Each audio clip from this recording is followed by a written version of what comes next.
Nous allons étudier le Daf Yud Gimel dans Masechet Nazir et nous reprenons quelques lignes à la fin du Daf Yud Bet Amud Bet à la Mishnah, 5 lignes avant la fin, 4 lignes avant la fin. Areini Nazir, Ikshehi Liben, quelqu'un qui s'engage à être Nazir et il conditionne son engagement de Nézirut au fait d'avoir un enfant. Venolan Ben, et il a un fils, Are Ze Nazir, eh bien il est Nazir. Nolad Lobat, s'il a une fille, Tumtum ou androgynos. Tumtum ou androgynos sont deux types de personnes qui ont un statut au niveau de la sexualité qui est ambigu, qui est difficile la statut entre l'homme et la femme. Et non nazir, il n'est pas nazir, parce qu'il a dit que sa nézirut était liée au fait d'avoir un fils, et finalement, il n'a pas un fils, il a une fille, ou il a un tumtum ou androgynos, en tout cas, il a des types qui ne sont pas réellement des garçons.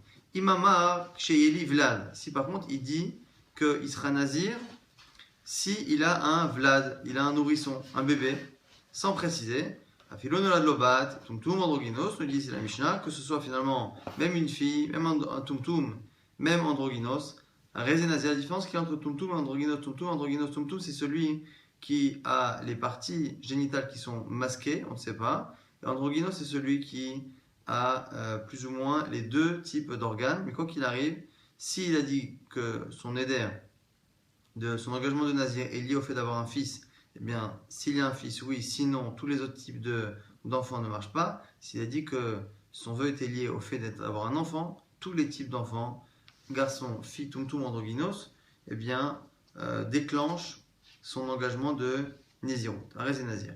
Et puis là, Ishto, si par contre sa femme a fait une fausse couche, et non nazir, il n'est pas nazir. Rabbi Shimon Omer, Rabbi Shimon dit que non, Yomar, il y a un doute. Dans le cas où sa femme a fait une fausse couche, on a un doute si l'enfant était un enfant qui aurait pu dans l'absolu tenir, être viable. Et donc, dans le doute, on dit Rabbi Shimon, dans le doute, il faut qu'il prononce cette phrase et il dise quoi?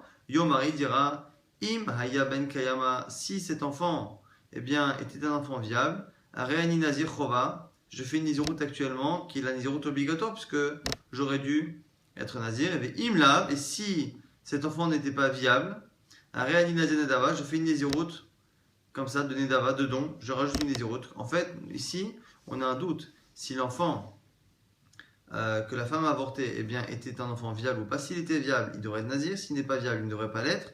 Dans le doute, nous dit Tanakama, dans le doute, il n'y a pas de nizirut, que ça fait une nizirut. Quand il y a un doute sur la nizirut, les hakel, on est mekil, on dit de ne rien faire. Sur le Rabbi Shimon, non, on ne dit pas de rien faire. Il faudra au contraire qu'il fasse la nézirut dans le doute. Soit une nézirut qui est obligatoire, et si elle n'était pas obligatoire, il en fera une donc qui sera finalement en plus par rapport à son engagement qui finalement n'a pas eu lieu. Chazra veyalda, si après cette femme-là a enfanté, Arez nazir, il est nazir, Rabbi Shimon, et donc ça c'est son Tanakama, puisque la première fois il était nazir, là il est. Rabbi Shimon dit qu'il refera encore une nézirut. Et il dira aussi le même type de langage, Imarishon ben Kayama. Si le premier enfant était un enfant viable et que j'ai fait la première nizirut, celle que je fais actuellement, Arishon Chova Nedava, celle que je fais actuellement, c'est une Nedava, c'est une nizirut en plus. Vimla, Arishon Nedava Chova. Si la première enfant, n'était pas viable, c'est la première nizirut que j'ai fait qui était un don en plus, et celle-ci qui est celle qui est obligatoire. Donc si on récapitule, on a une première halakha qui est liée au fait que la personne s'engage à être nazir en fonction du fait d'avoir un fils ou d'avoir un bébé. Et en fonction de cela, ça va inclure ou pas les autres types que les garçons, ce qui est logique. La Gemara du coup va poser les questions, parce que la première partie de la Mishnah paraît évidente. Et on a à la fin de la Mishnah une marloquette entre Tanakama et Rabbi Shimon. Est-ce que lorsque l'enfant, la mère, finalement subit un avortement, est-ce que dans ce cas-là, comme on a un doute, est-ce que dans le doute, la nézirut, on lui demande d'être nazir dans le doute, ou est-ce qu'on lui demande de ne pas l'être? Selon Tanakama, on lui demande de ne pas l'être. Selon Rabbi Shimon, on lui demande oui de l'être. Donc l'Agmara revient sur la Mishnah et dit Haï maïle memra. L'Agmara reprend le début de la Mishnah. Il y a quoi c'est ça de nous dire que quelqu'un qui a dit qu'il sera nazir s'il a un fils, s'il a un fils, il est nazir, c'est évident, c'est pas shoot. L'Agmara dit Mishum seifa batumtum androgynos eino nazir. Il dit non, tu as raison. Le fait que le type a dit que s'il avait un fils, il est nazir, et que s'il a un fils, effectivement, il est nazir, c'est pas chose, c'est évident. Le chidouche, c'est que s'il a une fille, ou qu'il a tout androgynos, il ne l'est pas. La Gemara dit même ça, pshita, c'est évident. Mahudete maintenant, qu'est-ce que tu aurais pu penser? Likshe bane, hudeka ama, kamash malandelo.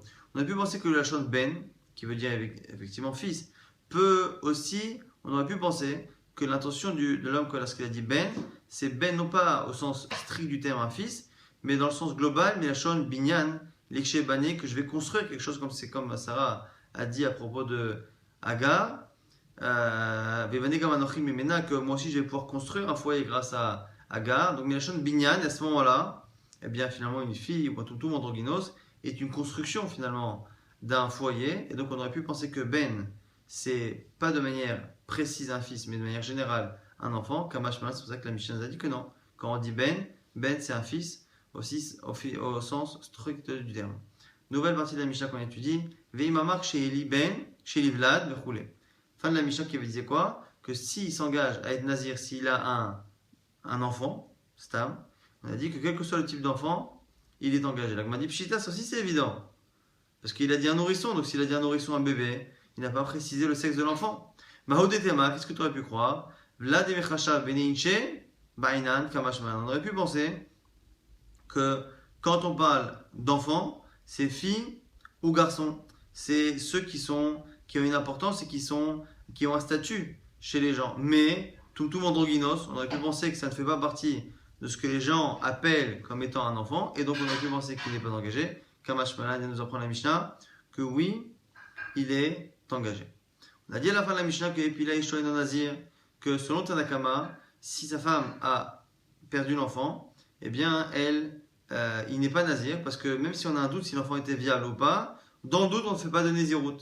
La Gemara dit Man Katanela, c'est qui le Tana qui pense là, que dans le doute on ne fait pas Nézirut? La Gemara nous dit Rabbi Yuda de Keri, c'est Rabbi Yuda de Keri, qui dans une Mishnah qu'on avait vu au Daf Chet, au Daf 8, on voyait que lorsque la personne faisait un éder de Nézirut, et que ce éder de Nézirut était lié à quelque chose sur lequel il y avait un doute, je fais un éder, je suis nazir si dans cette grange il y a tant de blé, un kéri de blé ou un kéri d'autre chose, et bien lorsque la nézirut est liée à quelque chose, à une condition dont on a un doute sur la vérité, eh bien il n'est pas nazir, c'est l'avis de Rabbi Yuda, et c'est le Tana Kama, le Tana anonyme ici la Mishnah, c'est donc Rabbi Yuda contre Rabbi Shimon. Rabbi Shimon Omer, Yomar Imaya ben Kayama Reini Nazir Chova, Bimla Reini Nazir Nedava. On avait dit que Rabbi Shimon disait que comme on a un doute, dans le doute il faut qu'il fasse une nézirut, mais qu'il précise que cette nézirut peut être éventuellement une nézirut obligatoire ou une nézirut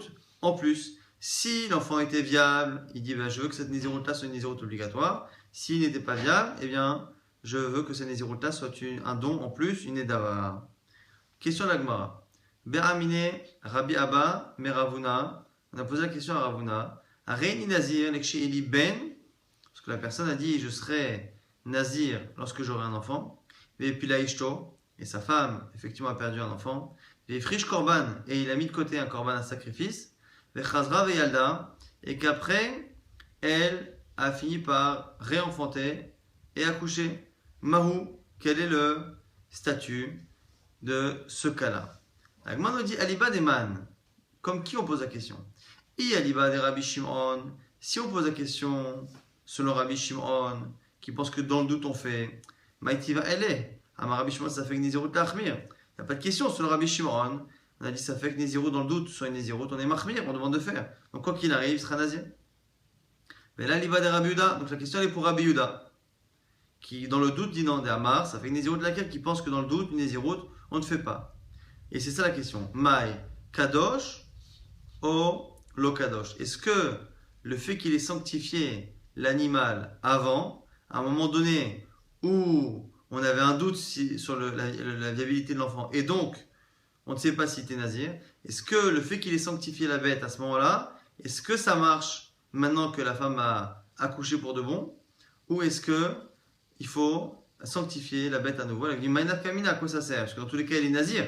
Quoi qu'il arrive, il sera nazir. On a dit que dans le cas où elle a accouché, il sera nazir quoi qu'il arrive. Selon Rabbi Shimon, encore dans le doute, et selon Tanakama Rabbi Yuda, de manière certaine. La Gemara dit Nafkamina l'egizato vela avodbo. La Nafkamina est par rapport à l'animal, si l'animal est kadosh ou pas. Est-ce qu'on peut le tondre? Si c'est pour un mouton, est-ce qu'on peut l'utiliser pour un service quelconque? Si on pense que selon Rabbi Yehuda, eh bien, comme la première fois il n'était pas Nézirout, le korban qu'il a mis de côté n'est pas kadosh, n'est pas saint, eh bien, on peut s'en servir pour autre chose. Si on pense que non, maintenant que la femme a couché, on considère qu'il est nazir et que donc ce qu'il a sanctifié est kadosh, eh bien, l'animal ne peut pas être touché. La Gemara dit, t'es con, on n'a pas de réponse à cette question qui est une question, encore une fois, que selon Rabbi Yehuda, que selon Rabbi Shimon. Hein. Et bien, dans le doute, il était nazir avec tout les chumrot que cela engage. Be'amina pose une nouvelle question de Ben Rechoumé qui pose la question à Abaye. Mais Abaye, Reini nazir leksheyeli ben, celui qui dit qu'il sera nazir lorsqu'il aura un fils. Veshama Chavero, son ami, a entendu, Ve'amar, et dit, Ve'alai, et sur moi. Et sur moi aussi. Et sur moi aussi, je prends cet engagement. Mahou, la question c'est, quelle est la kavana de son ami qui a dit, et sur moi aussi? C'est-à-dire, a dit bourré mashma, ou a gouffé mashma. Est-ce que moi aussi, je prends le même engagement que ta parole?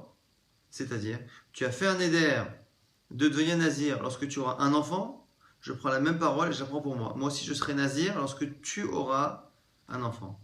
O mashma a gouffé mashma. Est-ce que, ou peut-être, que c'est par rapport à lui qu'il l'a dit? C'est-à-dire, toi, tu as fait un éder par rapport à une néziroute, par rapport à ton fils. Eh bien, moi aussi, par rapport à moi, si j'ai un fils, je serai nazir. C'est la question de l'agma. Est-ce que le je prends sur moi est lié à ce que l'autre a dit ou il le transpose pour lui? Imtim selomar, et si tu me dis à gouffé mashma, que dans ce cas-là, c'est par rapport à lui. Amar reini nazir leksheyeli ben, et shamar chavero, v'amar va'ani. Maintenant, dans le cas où l'autre ne dit pas et sur moi, je prends sur moi, il dit et moi. Ce qui veut dire et moi aussi. Dans la première fois, on peut dire que quand il dit je prends sur moi, il prend sur lui la même chose. Mais quand il dit et moi aussi, Mahou, anafshe ka'ama, est-ce que là aussi, anafshe ka'ama, est-ce que c'est par rapport à lui qu'il a dit, odinma achikama, ou peut-être que il a dit comme l'autre, c'est-à-dire, rachimna le'ach kevatar, moi aussi, je vais me comporter et aimer cet enfant comme toi et donc m'engager à être nazir par rapport à ton enfant. Donc on a dans les deux cas finalement une question. Est-ce que lorsque la personne a dit et je prends sur moi ou et moi aussi, est-ce que c'est je prends sur moi ou et moi aussi par rapport à ce que l'autre s'est engagé de faire par rapport à son propre fils? Donc moi aussi je prends sur moi par rapport à ton fils, ou non, je transpose complètement à moi et moi je m'engage et sur moi je prends de devenir nazir lorsque j'ai un enfant. Et l'agma dit im tim tseloma, et si tu me dis kol be'alpe ksifa lemilta, si tu veux me dire qu'à la limite lorsqu'il est en face de lui, eh bien on sait que ksifa lemilta, la parole elle est par rapport à lui, c'est-à-dire qu'on sait très bien que si la personne a dit qu'elle était nazir par rapport à son propre fils, si l'autre voulait faire la même chose par rapport mais à lui, à son fils à lui, pourquoi il le ferait dans son ami? Il n'a qu'à attendre d'être à la maison et répéter la même chose. Si sur le coup il a dit et moi aussi, va'ani over alay, et qu'il a voulu être matpis, c'est-à-dire prendre le neder de son ami et l'utiliser, le transposer pour lui, ça veut dire qu'il veut exactement le même qui est lié au fils de l'autre. Sinon, si c'était par rapport à son propre fils, comme il reformule différemment le neder, il n'a qu'à le reformuler de A à Z. Donc la Gemara dit Amar Areini Nazir Leksheye les ploniben. Allez, même si on veut dire ça, que dans tous les cas où il le fait devant le bonhomme, qu'ils disent Va'ani et moi aussi, ou qu'ils disent Ve'alai, je prends sur moi, quoi qu'il arrive, on dit que c'est par rapport au fils de l'autre, pas par rapport au sien. Dans le cas où maintenant, celui qui parle en premier dit Je serai Nazir, Leksheye les ploniben. Je serai Nazir, le premier qui parle déjà fait dépendre sa Néziroute non pas de la naissance de son propre fils, mais de la naissance d'un autre fils à quelqu'un d'autre. Et là maintenant, l'autre il dit et moi aussi. Mahou, c'est quoi la réponse? C'est quoi le cas? Mi amrina shelo befanav anafshek amar odinma achikama le rachim nale kevate tiva. La Gemara nous dit donc c'est la même chose. Est-ce que parce que finalement il n'est pas devant le père de l'autre, puisque finalement l'enfant dont on parle c'est l'enfant d'une autre personne, et bien on dit qu'il transpose à lui, ou encore une fois c'est la même chose. Il a dit non. Moi aussi, j'aime cet enfant et je veux éprouver les mêmes sentiments et m'engager aussi à devenir nazir si cet enfant naît d'une tierce personne. Et donc, du coup, la question reste entière pour l'instant dans la Gemara, à part sur la Shita, encore une fois, du Rambam, Shita d'Agonim, qui qui indique à chaque fois qu'on dit Imtim Selomar, si tu veux dis, et si tu dis que, et si tu dis que, c'est en général, ça veut dire, selon certains avis, qu'on a tranché, et que ça veut dire effectivement que c'est comme ça. Si tu dis que, c'est-à-dire, comme on dit que, la question se reporte, mais si on s'en tient au sens strict de la Gemara, on a l'air d'avoir finalement des questions qui restent ouvertes, que la personne, au départ, ait fait le neder par rapport à lui ou par rapport à déjà une autre personne, et que l'autre, lorsque il veut prendre le neder, qu'il le fasse en disant et moi aussi, ou qu'il dise et je prends sur moi, et bien quoi qu'il arrive, on a l'air d'avoir une question, est-ce que à chaque fois c'est le même neder qu'il transpose ou est-ce qu'il le transpose et qu'il le change par rapport à son propre fils? Nouvelle Mishnah, Areni Nazir, Ve Nazir, chez Yeliben. Le type il prend deux Naziroutes. Je m'engage à être Nazir et à être Nazir lorsque j'aurai un enfant. Donc il commence par une Naziroute par rapport à lui et après une Naziroute par rapport à son fils. Il trie le monnaie chez lui, il commence à faire sa Naziroute de 30 jours. Ici pendant les 30 jours, au milieu des 30 jours de sa première Naziroute, il a un fils. Mashlim et Shelo, il continue sa première Naziroute qui a commencé. C'est après qu'il commence celle de son fils. Donc Nagid que il a dit qu'il allait être Nazir, puis Nazir lorsqu'il aura un enfant. Il commence à être Nazir, donc sa première Naziroute. Au bout de 20 jours, il a un fils. Il ne se perturbe pas. Il continue sa Naziroute, la première de 30 jours. Il la termine. Et c'est au bout des 10 jours restants, donc des 30 premiers jours de Naziroute, qu'il finit par commencer la Naziroute de son fils, avec 10 jours de retard. Maintenant, un cas un peu différent. Réuni Nazir, chez Yeli Ben, Ve Nazir. Il fait la même chose, sauf qu'il commence par l'engagement qu'il y a à l'enfant. Je serai Nazir lorsque j'aurai un fils. Et je serai Nazir. Donc dans l'ordre, on a inversé l'ordre. Il trie le monnaie chez l'eau. Comme il n'a toujours pas de fils, il commence à compter la Naziroute qui est numéro 2. Mais elle n'est que numéro 2. Donc elle n'est pas prioritaire. Et donc, s'il a un fils entre-temps, contrairement au cas précédent, il interrompt sa Naziroute qu'il a commencée, puisqu'elle n'était pas prioritaire et qu'elle n'a commencé que parce qu'il n'y avait pas la première qui est venue.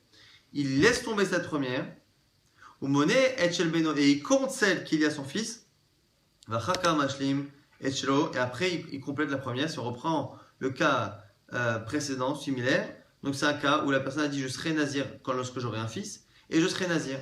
Et bien il commence, dans le doute, comme il n'a pas de fils, il commence à faire la Naziroute numéro 2.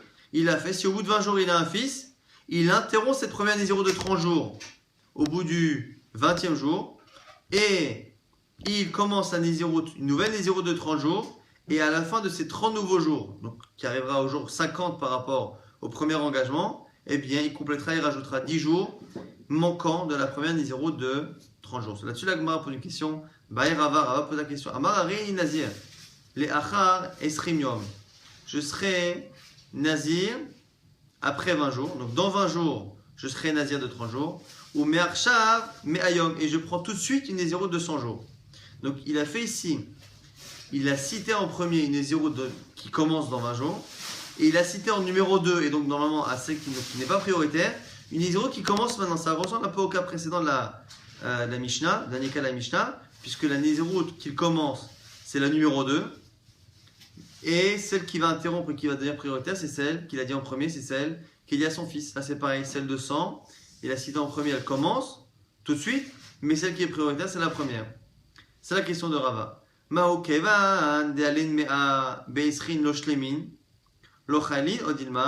question de la Gemara, c'est quoi? C'est est-ce que finalement ces 100 ne peuvent pas être complétés à cause des 20 qui prennent effet? Est-ce que finalement dès le départ on ne commence pas le chiffre 100?